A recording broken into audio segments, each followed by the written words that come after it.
Kembali bersama kami dalam Inspirasi Ramadan, saya masih bersama dengan Menteri Koordinator Bidang Perekonomian, ada Pak Erlangga Hartarto bersama saya. Pak, kita tahu bahwa situasi pandemi ini banyak sekali ternyata teman-teman, saudara-saudara kita di Indonesia yang akhirnya bisa terbangkit begitu solidaritasnya, empatinya, simpatinya untuk membangun dan membantu sesama. Nah, terkait dengan solidaritas ini, bagaimana akhirnya ini bisa menjadi sebuah momentum untuk memberdayakan ekonomi umat? Ya, yang pertama tentu di dalam suasana pandemi kan ada beberapa kegiatan yang dilakukan oleh usaha kecil, menengah, dan mikro. Dan usaha kecil, menengah, mikro ini dalam kaitannya misalnya membuat masker atau membuat APD. Nah, ini bisa menjadi mendorong gotong royong karena sekarang banyak kegiatan-kegiatan sosial, bantuan-bantuan sosial, ataupun paket bingkisan lebaran yang produknya menggunakan produksi daripada UMKM. Nah, tentu ini bisa mendorong peningkatan daripada ekonomi umat. Dengan demikian, UMKM akan terus berjalan, dan dari segi pemerintah sendiri sudah memberikan subsidi bunga untuk usaha kecil menengah di bawah 10 juta rupiah, di mana itu paling banyak kegiatan ekonomi umat di sana yang besarannya kurang dari 10 juta dan pemerintah memberikan subsidi bunga tahap sekarang sebesar 6%. Nah, tentu diharapkan ini bisa membantu memudahkan usaha mikro kecil untuk mendapatkan juga tambahan working capital, karena untuk kredit usaha rakyat misalnya untuk 3 bulan ke depan pemerintah memberikan subsidi 6% dan 3 bulan berikutnya 3%, itu termasuk bagi UMKM yang belum pernah mendapatkan fasilitas KUR. Jadi bagi mereka yang belum pernah mendapatkan fasilitas KUR sekarang bisa langsung mendaftar dan bisa langsung menikmati fasilitas grace period tersebut.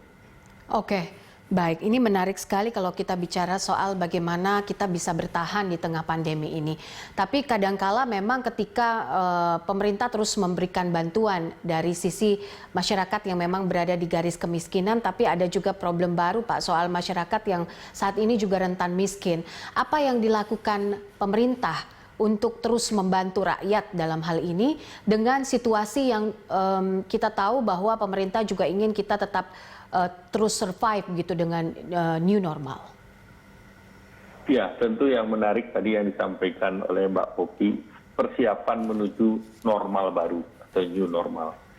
Jadi memang perekonomian ini kemarin mengalami penurunan akibat daripada demand-nya mengalami demand shock, apalagi dengan pembatasan kegiatan dan juga masyarakat diminta untuk disiplin berada di rumah, maka tentunya demand side itulah yang terganggu. Oleh karena itu, untuk melakukan peningkatan demand, di mana masyarakat diberikan jaring pengaman sosial dalam bentuk bansos yang besarnya 110 triliun dan itu dibagikan melalui berbagai metode mulai dari PHK, PKH, kemudian BN bantuan pangan non tunai, kemudian juga bansos langsung untuk Jabodetabek, kemudian juga tambahan bansos beras, kemudian juga program lain termasuk support terkait dengan prakerja. Maka tentu dengan adanya kemampuan dari masyarakat ini perlu juga untuk bisa mendrive demand sehingga dari segi supply bisa berproduksi. Nah, itulah yang pemerintah sekarang sedang mempersiapkan bagaimana sektor-sektor yang dipersiapkan untuk bisa beroperasi kembali, memperluas sektor yang diperbolehkan di dalam Permenkes kemarin. Sehingga dengan demikian tentunya dengan lebih banyak lagi sektor yang bisa beroperasi dengan persyaratan standar COVID, misalnya menggunakan masker, cuci tangan, kemudian juga dicek temperaturnya, kemudian dalam mereka-mereka yang terdampak dipersiapkan rumah sakitnya, kapasitas rumah sakitnya, kemudian kapasitas di tempat-tempat keramaian tentu perlu dibatasi juga, physical distancing. Dengan SOP dan standar yang baru tersebut, tentu diharapkan demand secara perlahan akan naik.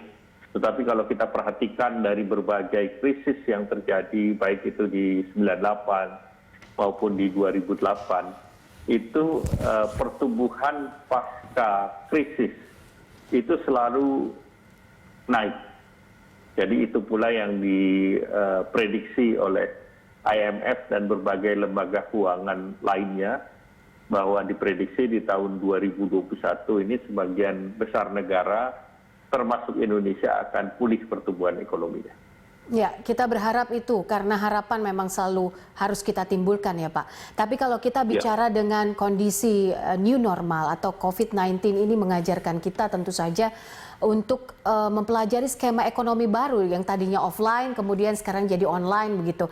Bagaimana cara menumbuh kembangkan kreativitas ini? Mungkin Pak Erlangga punya pesan-pesan yang bisa disampaikan untuk para generasi muda untuk tetap kreatif di tengah pandemi. Jadi dalam waktu 1 bulan terakhir work from home itu berdasarkan data yang meningkat adalah waktu untuk pembelajaran. Jadi banyak masyarakat yang belajar dari rumah untuk mengisi waktu, sehingga tentu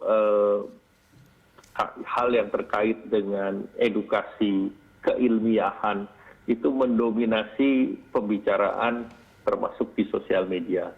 Sehingga tentunya juga ini didorong pada basis-basis ilmiah itu menjadi bagian dari kebijakan publik, terutama untuk memonitor tracking daripada pandemi COVID ini.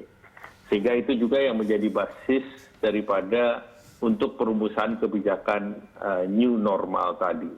Nah, kalau kita lihat bahwa shifting daripada ekonomi yang menjadi berbasis digital, ini sesuai dengan apa yang didorong dalam industri 4.0 misalnya. Nah ini sekarang betul-betul digitalisasi itu menjadi bagian dari kehidupan bermasyarakat. Sehingga dengan digitalisasi ini menjadi enabler, menjadi faktor di mana untuk mengisi ekonomi berbasis digital untuk di tahun 2025 berbasis pada studi yang dilakukan McKinsey itu 125 billion US dollar.